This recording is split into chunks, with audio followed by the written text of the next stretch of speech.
tacto. El tacto. Bueno, entonces cuando nosotros hablamos de órganos de los sentidos, vamos a hablar de unas estructuras anatómicas que están relacionadas, valga la redundancia, con un sentido. Entonces, ¿qué órganos tenemos? Tenemos los ojos, que está relacionado con la visión. Tenemos la nariz, que está relacionada con el olfato. Tenemos la boca, que está relacionado con el gusto. Tenemos las orejas, que está relacionada con la audición. Y pues tenemos, digámoslo, el órgano más grande, la piel, que está relacionado con el tacto. En nuestro caso, nosotros solamente vamos a hablar de lo siguiente: de los ojos, de la oreja, de la nariz y de la boca.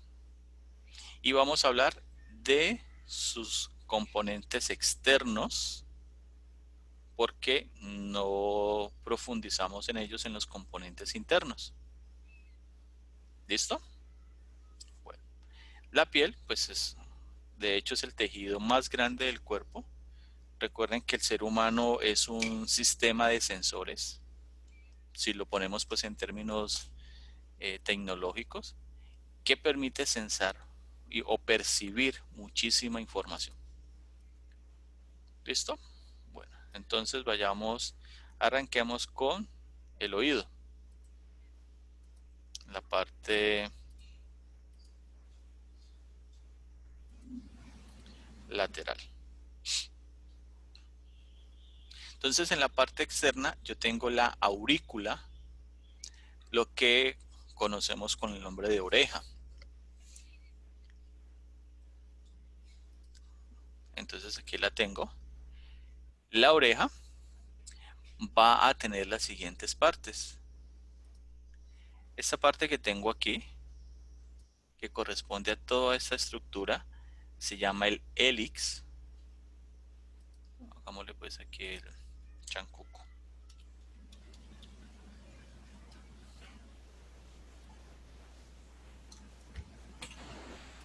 Hélix. Voy a tener el antehélix. Ante porque está anterior a él.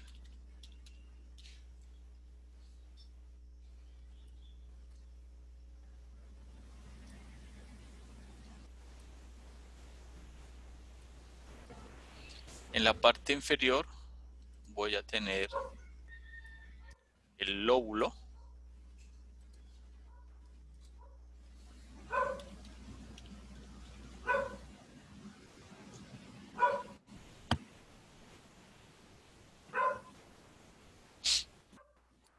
En la parte anterior, bueno, el lóbulo en la parte inferior, en la parte anterior tengo esta estructura que se llama el trago.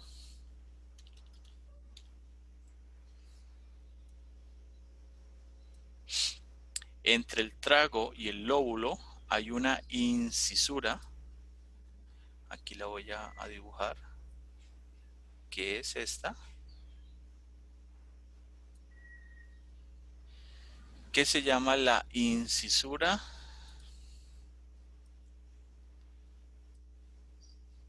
intertrágica,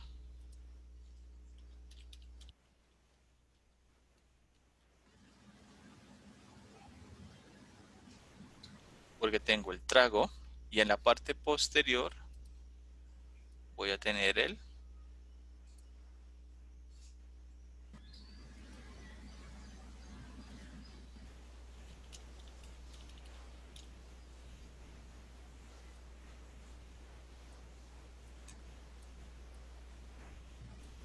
¿Listo? Entonces, esas son las estructuras que debo reconocer. En la parte interna, acá, esta estructura que señalo aquí, corresponde a la concha auditiva.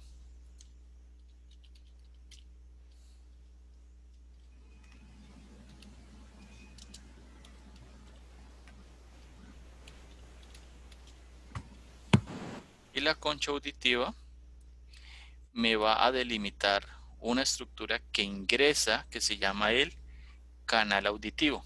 Entonces, estas son la parte o los componentes externos que debe tener.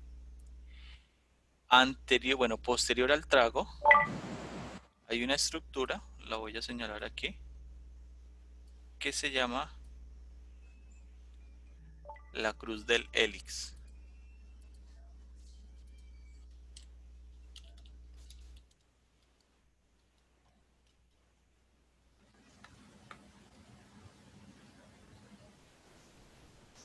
¿Listo?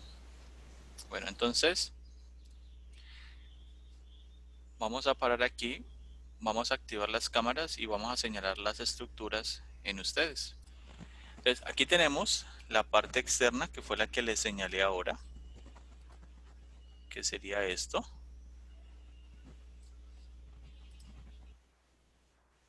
Toda esta estructura que señalo aquí corresponde al canal auditivo y esto es el oído externo.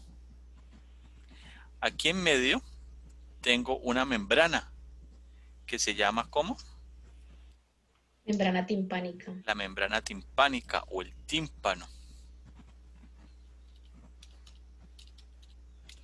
Y el tímpano lo que va a hacer es delimitar el oído medio del oído externo. Y esta parte que señalo acá corresponde al oído interno, esto. Entonces yo voy a tener esta estructura que se llama la cóclea.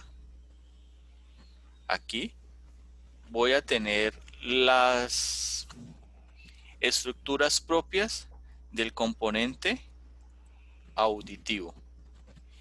Y acá arriba voy a tener unos canales semicirculares, que son estos, que corresponden al sistema vestibular. Entonces tengo estos tres, coloquémoslos en colores diferentes.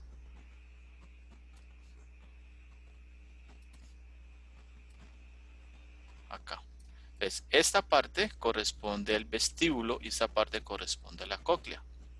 Y aquí tengo el tímpano con sus tres huesecillos: martillo, yunque y estribo.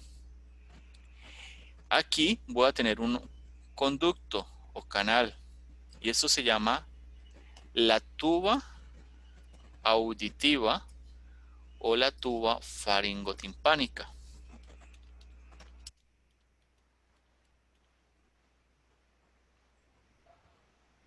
Y esta tuba va a comunicar la cavidad nasal con el oído medio. Y esto puede explicar el por qué cuando tenemos un cuadro viral, por ejemplo gripa, nos puede dar una otitis o viceversa. Cuando tenemos una otitis nos puede dar una laringitis. Bueno, sería en este caso una faringitis. ¿Listo? ¿Hasta allí? ¿Alguna pregunta, chicos? Profe, digamos, la tuba auditiva, ¿con qué lo comunica? ¿Comunica la cavidad nasal con cuál? Con el oído medio. Gracias. Entonces, esto es lo que yo voy a encontrar aquí. Y este nervio que veo acá, ¿cuál es?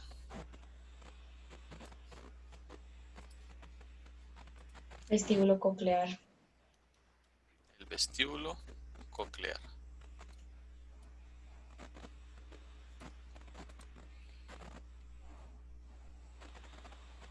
Bueno, ¿preguntas allí, chicos? Permítame, No, yo profe. miro, yo creo que tengo un video aquí y les muestro cómo funciona. ¿Ven la imagen de la niña? Sí, profe. Sí, bueno. Espere, también les comparto la salida. Listo.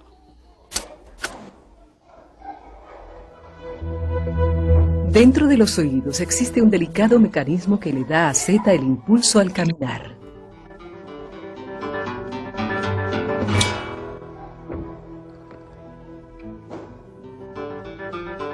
Para su carrera como gimnasta internacional, los oídos son para Z sus órganos más importantes. Son la puerta por donde la música llega hasta su cerebro, donde el ritmo y la melodía son traducidos en unos flujos de movimientos elegantes e inspirados.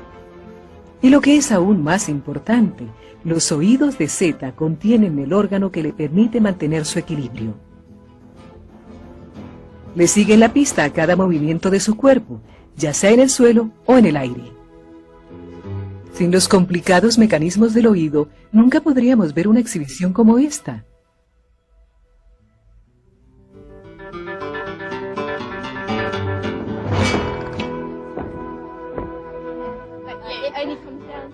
Aunque no todos podamos ejercitarnos tan bien como Z, nuestros oídos nos mantienen en un continuo contacto con lo que está sucediendo alrededor nuestro. Sintonizan los sonidos del habla, la manera humana de comunicarse. Escondido dentro de la cavidad de huesos sólidos del cráneo, la evolución ha creado el más sensitivo de todos los receptores. Solo algunas partes son utilizadas para escuchar: el redondo tímpano, un grupo de huesos y la cóclea en forma de caracol. Nuestros oídos pueden distinguir millones de sonidos diferentes, más que cualquier otro animal. Podemos reconocer cientos de amigos por las pequeñas diferencias entre sus voces.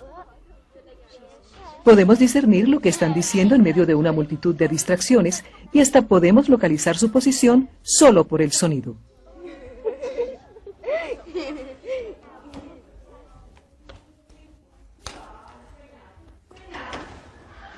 Nuestros direccionales internos dependen en particular de tener dos oídos. Una voz del lado izquierdo de Z llega a este oído antes que al derecho, revelándole la exacta posición de su entrenador, aunque la demora en llegar sea de apenas la millonésima parte de un segundo.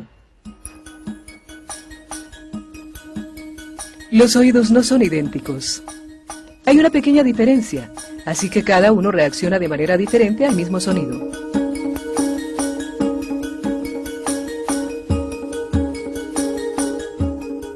Las circunvoluciones de los oídos son tan individuales como las huellas digitales y ayudan a definir nuestro sentido direccional.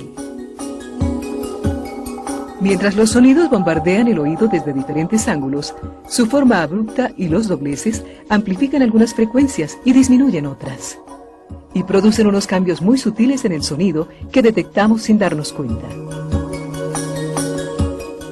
La carnosa oreja externa canaliza las ondas de los sonidos hacia la cabeza a través del canal auditivo.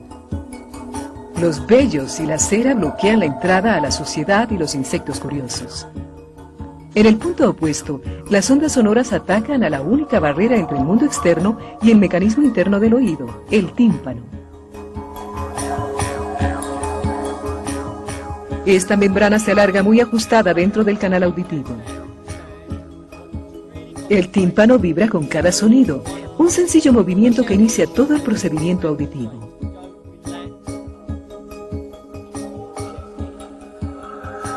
Desde el tímpano, el sonido debe seguir una compleja ruta a través del oído antes de que finalmente sea analizado por una estructura en forma de caracol, la cóclea. Este será un viaje a través de las estructuras más pequeñas del cuerpo. Desde el tímpano, el sonido viaja por una cavidad llena de aire, el oído medio, que tiene menos de 1 centímetro de ancho. Las vibraciones son empujadas por 3 pequeños huesos. El martillo, pegado directamente a la parte interna del tímpano, es el primero. El segundo hueso se llama yunque, por supuesto parecido a eso. El tercero es el hueso más pequeño del cuerpo humano, más pequeño aún que un grano de arroz y bien bautizado como el estribo.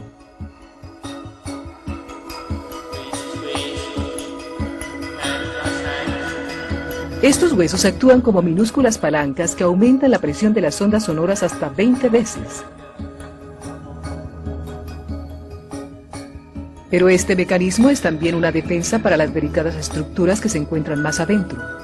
Si el tímpano es asaltado por un peligroso sonido fuerte, los más pequeños músculos del cuerpo se aprietan y detienen los movimientos vibrantes de los huesos. Estos son los únicos huesos que no crecen durante la niñez. Los huesos auditivos de los adultos son del mismo tamaño que los de un recién nacido.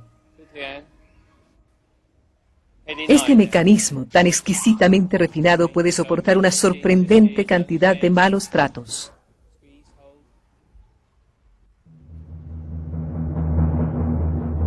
El oído medio puede verse en problemas cuando la presión exterior es repentinamente alterada, agrandando el tímpano y haciendo que las palancas óseas pierdan su equilibrio.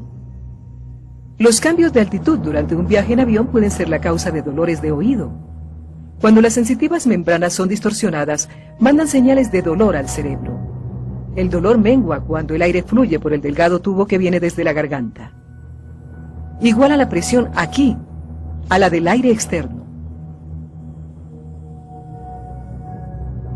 El viaje de las ondas sonoras en el oído medio termina con la vibración del estribo presionando una delgada membrana llamada la ventana oval.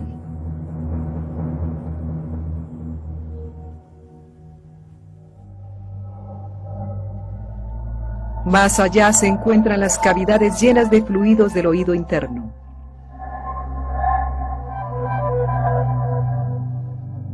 Como el canto submarino de una ballena, el sonido resuena ahora a través del fluido salino que llena la concavidad de la cóclea. Esta estructura espiralada está escondida dentro de la parte más gruesa del cráneo, bien al fondo de sus fortificaciones óseas. Solamente podemos apreciar su arquitectura interna desportillando este hueso. La pequeña cóclea contiene un mecanismo sorprendentemente complejo.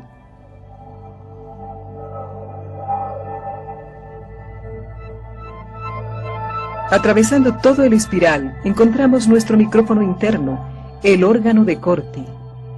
Este transforma las vibraciones sonoras en señales eléctricas que viajan por el sistema nervioso.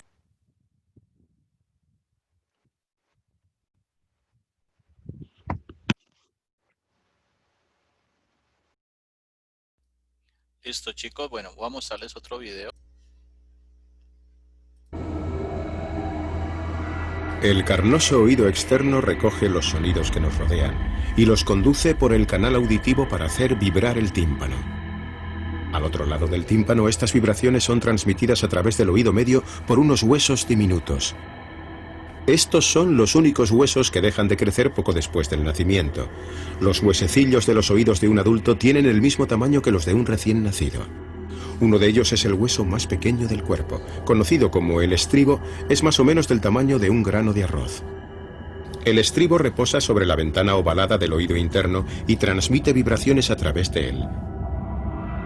Al otro lado hay algo bastante intrigante. Se denomina cóclea y es un pequeño tubo huesudo en forma de espiral. Es la clave de cómo oímos una gama tan amplia de sonidos. Si nos acercamos con un microscopio electrónico, deberíamos ver algo muy notable. El secreto de cómo se transmite el sonido al cerebro. Hay hileras de pelos diminutos de apenas unas milésimas de milímetro de altura. Cuando el sonido las hace vibrar, envían al cerebro señales eléctricas que experimentamos como sonido. Es un espectáculo fascinante y estamos a punto de ver cómo sucede. Miremos más de cerca estos objetos con forma de V. En realidad son grupos de 3 filas de pelillos que forman parte de un sistema amplificador autónomo. Si echamos un vistazo por debajo, deberíamos ver el resto del amplificador. Aquí está. Los pelillos salen de una célula con forma de salchicha que hay bajo ellos. Se ha conseguido aislar una de estas células con sus pelillos. Veamos lo que hace cuando le ponemos música. Puede que reconozcan la canción. 1, 2, 3 o'clock, 4 o'clock, rock. 5, 6, 7 o'clock, 8 o'clock, rock. 9, 10, 11 o'clock, 12 o'clock, rock. We're gonna rock around the clock tonight. Todos bailan literalmente. La respuesta excitada de estos pelillos amplifica las débiles vibraciones que llegan aquí del mundo exterior. Y lo hacen tan bien que podemos oír el sonido de un alfiler cayendo al suelo.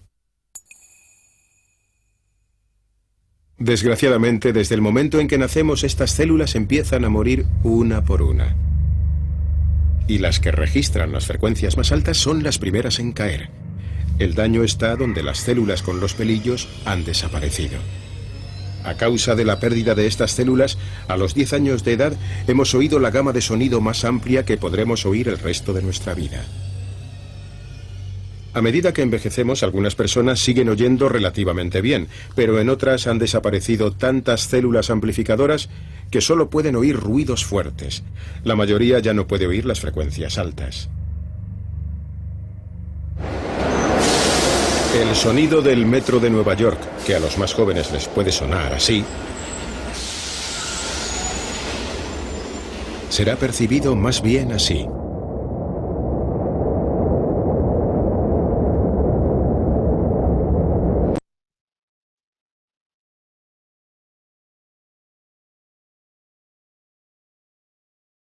Bueno, entonces aquí lo que vamos a identificar es el ojo, y el ojo está ubicado en una estructura que vimos que se llama ¿cómo?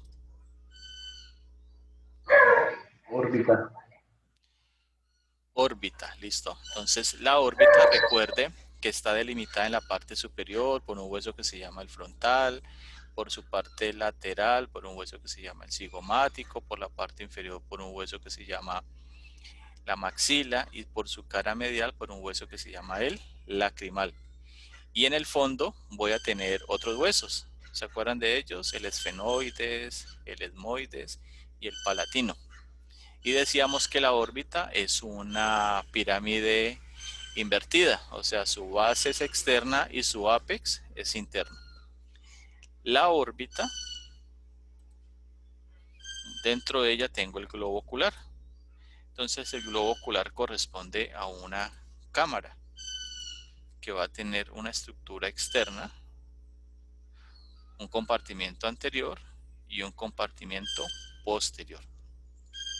El ojo, como globo ocular, para poder moverse, esa acción va a estar dada por unos músculos que se llaman los músculos extraoculares.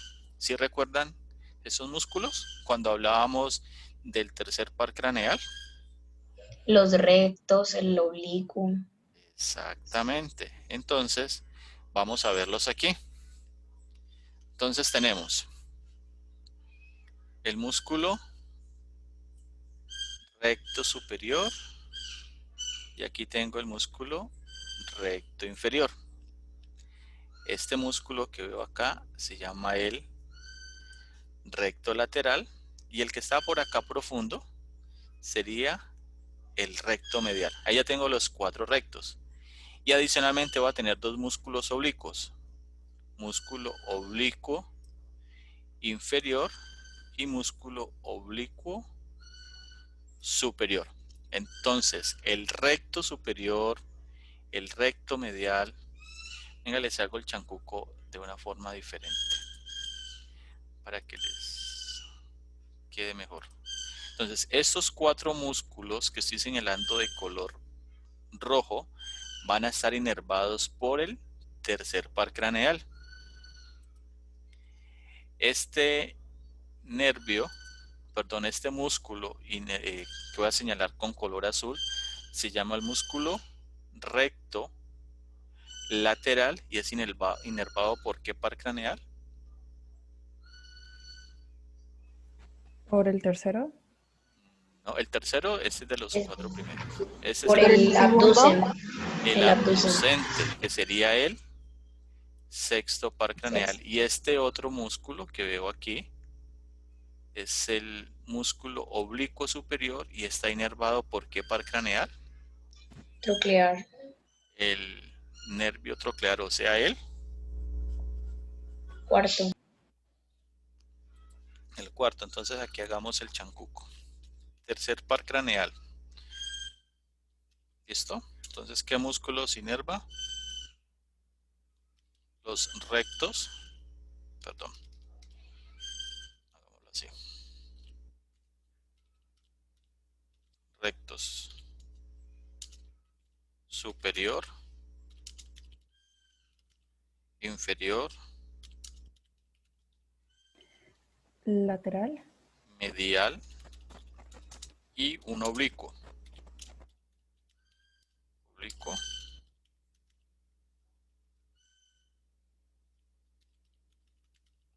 Inferior. Vamos aquí con letra más pequeña. ¿Listo? Entonces ahora vamos al cuarto par craneal. ¿Cuál es ese?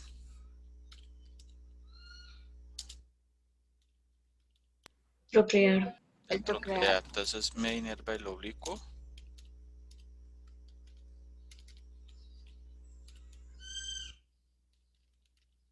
Superior. Y vamos al sexto. ¿Qué músculo extraocular me queda libre? Me faltaría allí.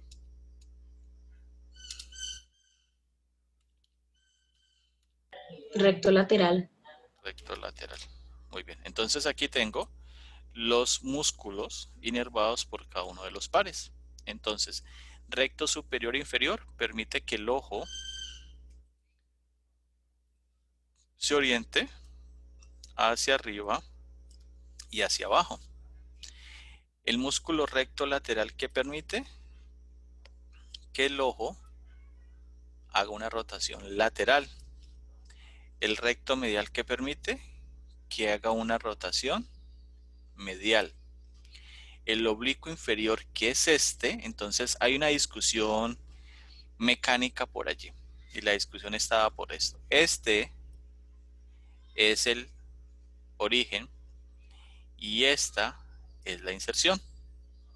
Como esto es una esfera, cuando la inserción, pongámoslo aquí, cuando la inserción va hacia el origen,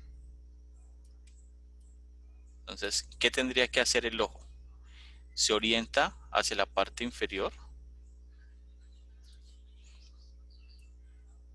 y hay una orientación hacia la parte lateral. ¿Listo? Porque es una esfera, entonces si yo halo, haría eso. Y con la parte superior que termina aquí, que sería el oblicuo superior, ¿qué hace? Este músculo tiene dos porciones. Esta estructura que voy a señalar acá, esto corresponde a la tróclea. La tróclea es una polea. Entonces este músculo, bien, ustedes se acuerdan, bueno, con ustedes no hemos visto el digástrico, pero aquí hay este músculo, él sube, pero yo miro si aquí él me permite bajar. Eso sí, aquí me lo muestra mejor. Mira que el músculo viene por esta parte. Yo si aquí no me deja bajarlo. Pero él viene y da la vuelta y llega acá. Es cuando llega aquí, ¿el qué hace? Él va a tener dos porciones. Una porción pretroclear, porque va a estar aquí por delante de la tróclea, y una porción postroclear, porque va a estar por detrás de la tróclea. Es cuando él se contrae, su origen, vamos a ponerlo, él está por acá, y su inserción está aquí. Entonces él va a tener dos partes. Cuando se contrae, él va en ese sentido y luego va en ese sentido. Entonces lo que dice la literatura es que este músculo permite que el ojo vaya lateralmente, estamos de acuerdo, y vaya hacia abajo. Y ahí es donde entramos a tener diferencias porque realmente él no hace eso. Por un estudio que hice yo hace un tiempo, encontramos que ese músculo lo que hace es hacer una rotación lateral, que en anatomía le llaman abducción, y también está mal dicho porque es una rotación lateral y supuestamente el ojo iría hacia abajo y eso no lo haría, iría lateral y superior, porque los músculos no lo estarían empujando hacia abajo. ¿Eso lo entendieron, chicos?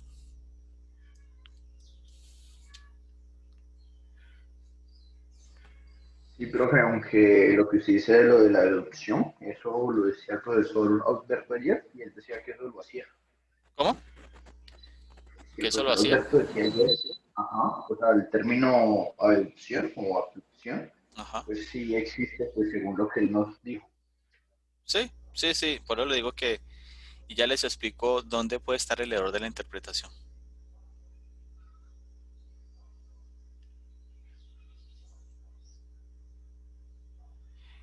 Ya les digo por qué considero que cuando ustedes escuchan la palabra, pero lo coloco aquí en una vista frontal,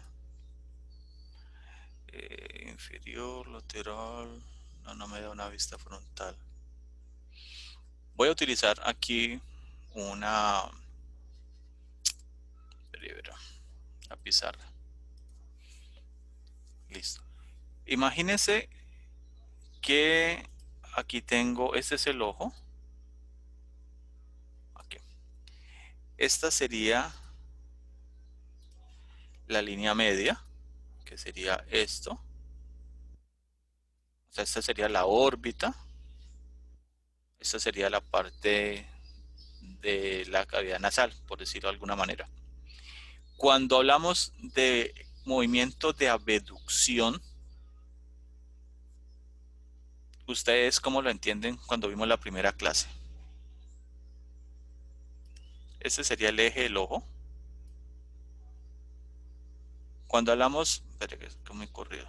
Cuando hablamos del movimiento de abducción, ¿nosotros qué decimos?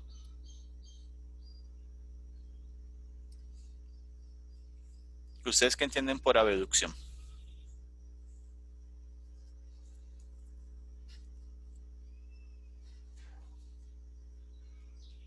¿Recuerdan ese concepto?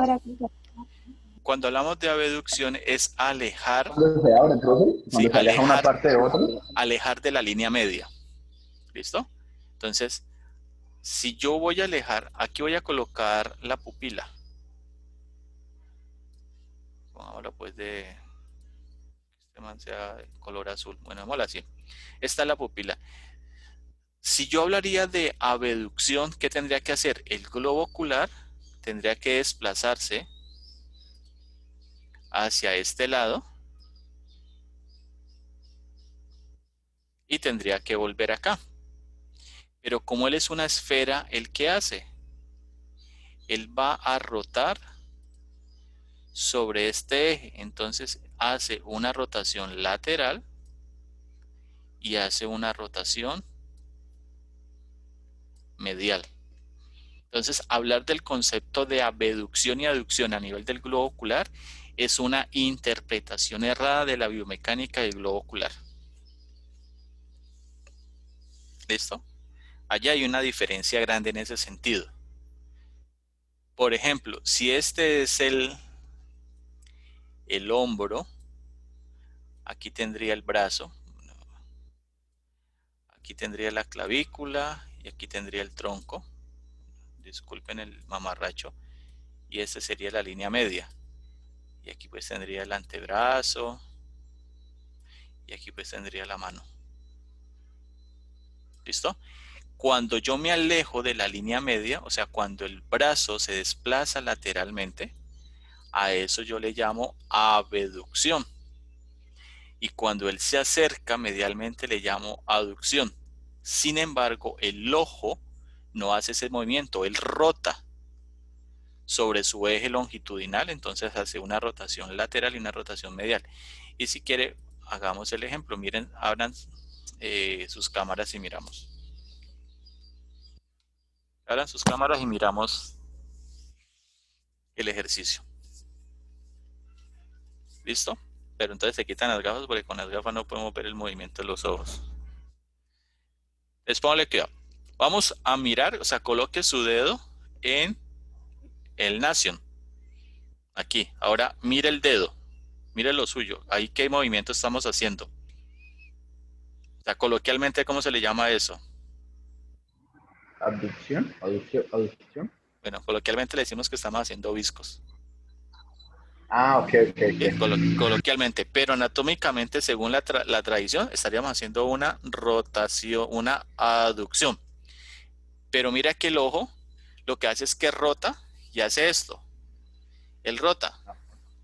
Él no se va para un lado, bueno, aunque muchos quisieran en la presencialidad tener la capacidad de que sus ojos, uno se fuera para un lado y el otro se fuera para el otro para ver lo que pasa allá. No, el ojo lo que hace es esto, él rota porque es una esfera.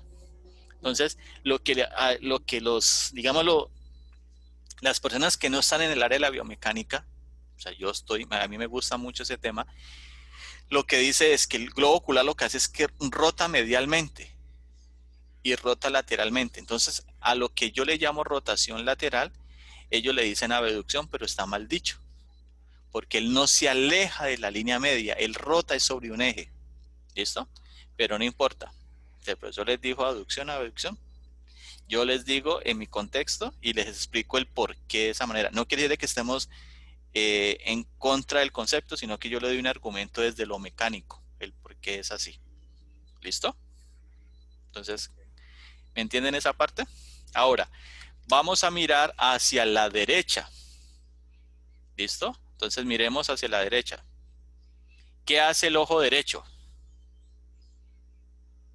Él se desplaza ¿hacia dónde?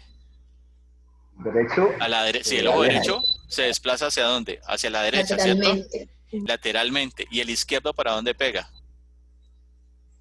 Medial. Medialmente. Muy bien. Entonces, ¿sí ves que hizo esta rotación? Él no se alejó. Entonces, como es una esfera, él tiene unos ejes y rota sobre esos ejes. Es como coger un trompo. Vos tiras un trompo y él rota sobre su eje. Entonces, esa es la explicación. ¿Listo? ¿Preguntas allí, chicos? ¿Quieren hacer un break o vamos bien? Ay, sí, profe, necesito desayunar. ¿Listo? Bueno, entonces espere, yo paro de grabar aquí. Entonces cuando hablamos del gusto, lo vamos a referir a qué Profe, a mí órgano, no me aparece la pantalla. ¿no? Darle... Bueno, entonces, cuando hablamos del gusto, estamos hablando de qué órgano, de la De la lengua. lengua. Y la lengua pues va a estar dentro de la cavidad oral. Igual cuando lleguemos a digestivo la volvemos a hablar. ¿Qué nos interesa en este caso? La lengua, yo la voy a dividir en varias partes. Entonces tengo una, pongámoslo aquí. Los 2/3 anteriores de la lengua serían estos. Estos serían sus bordes laterales. Y esto sería el dorso de la lengua. Entonces, los 2/3 anteriores de la lengua están inervadas por el par craneal número. ¿Lo recuerdan? El 7. Y me va a permitir detectar los sabores salados y dulces. También aquí voy a encontrar inervación del quinto par craneal. ¿Cuál es el quinto par craneal? El trigémino. El nervio trigémino. Bueno, me voy a los bordes laterales. Los bordes laterales están inervados por el par craneal número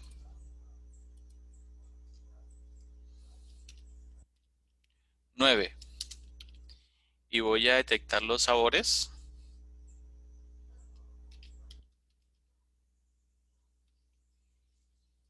ácidos.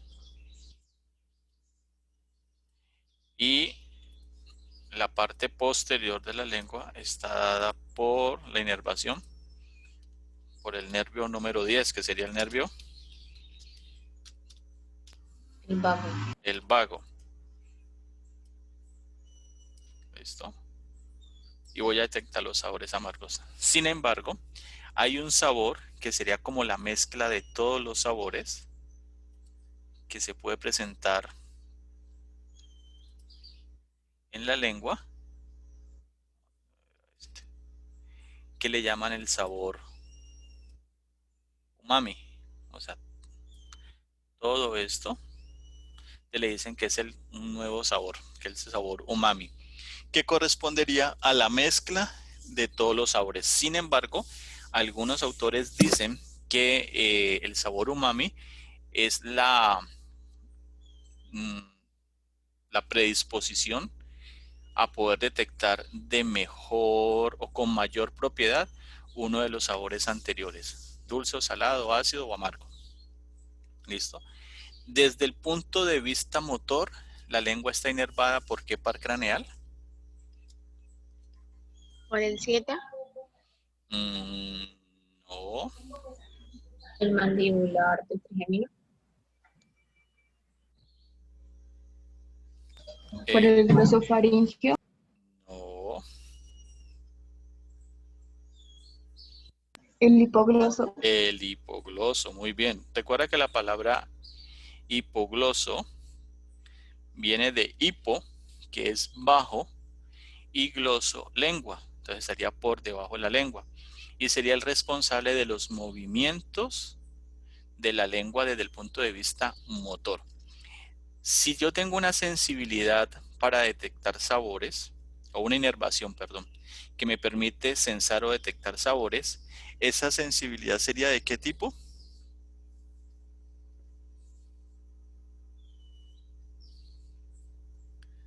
¿Sería de qué tipo, chicos?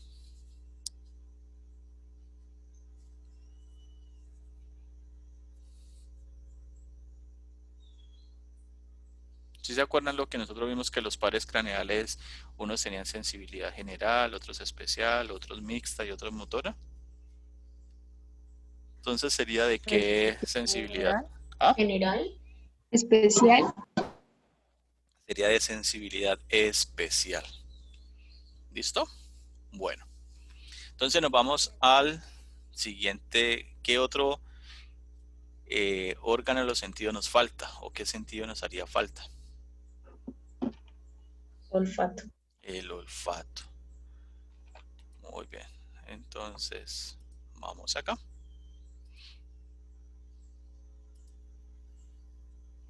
Entonces, el olfato, ¿con qué órgano lo voy a relacionar?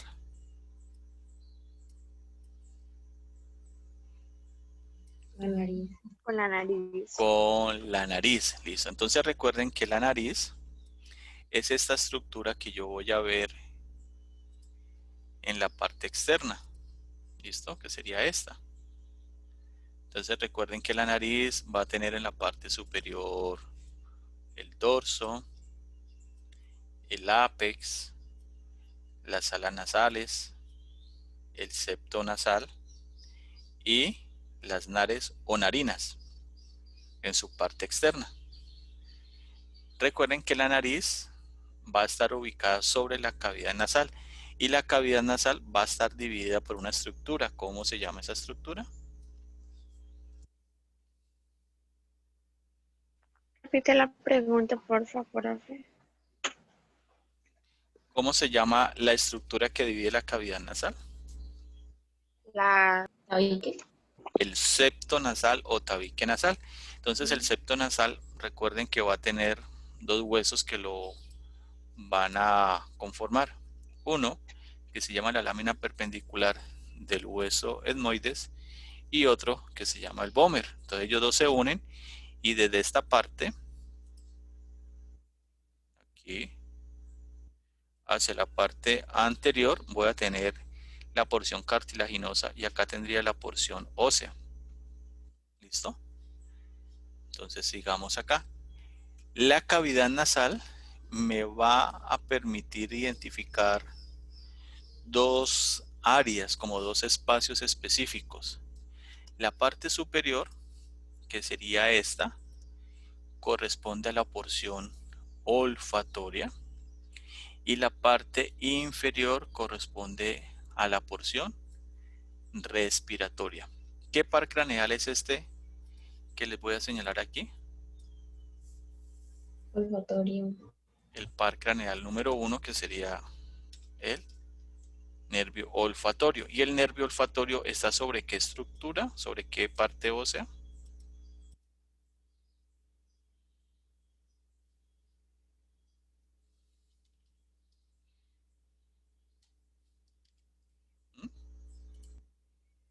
¿Cómo se llama esa estructura ósea que está aquí abajo? Que tiene unas celdillas perforadas que medialmente... hueso etmoides. Exactamente, está sobre la lámina cribosa del hueso etmoidal. Entonces aquí lo que estoy viendo es esta estructura que corresponde al bulbo olfatorio. Entonces voy a tener unas prolongaciones que hacen parte del bulbo olfatorio. Entonces el olor viene mezclado con el aire, entra por aquí y estas estructuras se llaman los filetes olfatorios y se hacen una sinapsis química que luego se vuelve una sinapsis eléctrica. Entonces percibo los olores y a través del tracto olfatorio me voy hacia la corteza olfatoria y allá pues hago el proceso de información, de análisis de lo que estoy percibiendo. Chicos, permítanme un momentico, contesto una llamada.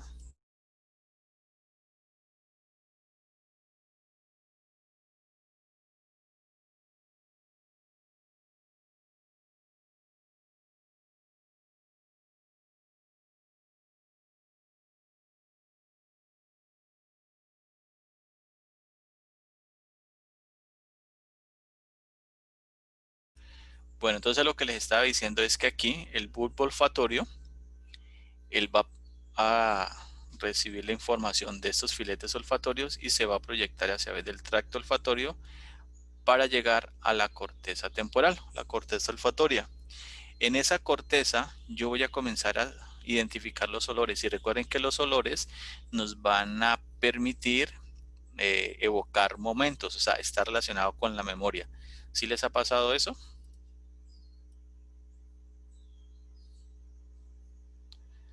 ¿Sí les ha pasado eso, chicos? Claro que sí, profe.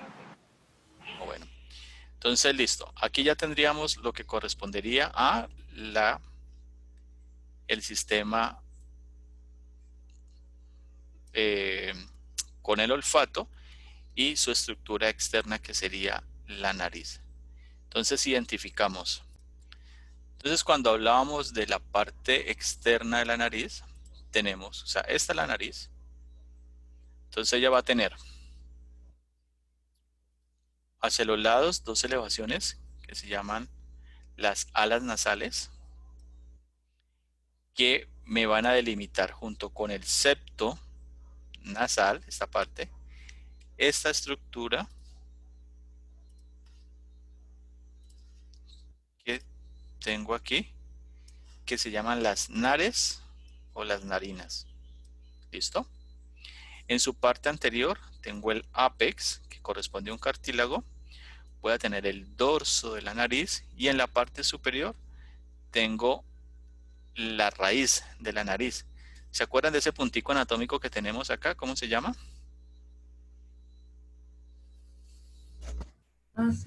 El nacio, que de allí lo proyectamos hacia el proceso mastoideo y tendríamos el límite superior de la cara. Entonces eso fue lo que hablamos. Y que yo les decía que adicionalmente tengo un septo o tabique nasal, que si lo veo acá se ve mejor. Mira la parte ósea. Aquí tengo la lámina perpendicular del etmoides. Aquí tendría el vómer. Y eso ya sería el hueso de la maxila. Entonces esta parte anterior que ubico acá sería la porción cartilaginosa. Y esa sería la parte ósea. Y todo esto es la pared medial donde está el septo o tabique nasal, que es el que divide la fosa nasal o la cavidad nasal en dos mitades. Una fosa derecha y una fosa izquierda.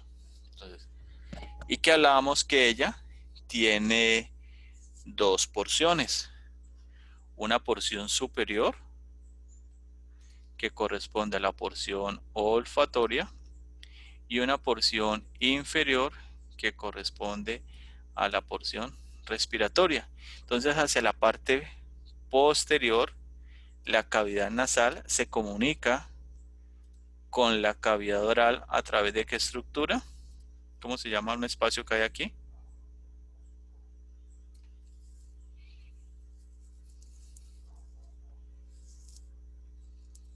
¿Cómo se llama ese espacio, chicos? Profe, se le entrecortó. ¿Puede volver a Listo, repetir? repito. ¿Cómo se llama el espacio que permite la comunicación de la cavidad nasal con la cavidad oral? ¿Coanas? Las coanas. Muy bien. Listo. Y aquí pues lo que estamos viendo era la lengua, en este corte sagital.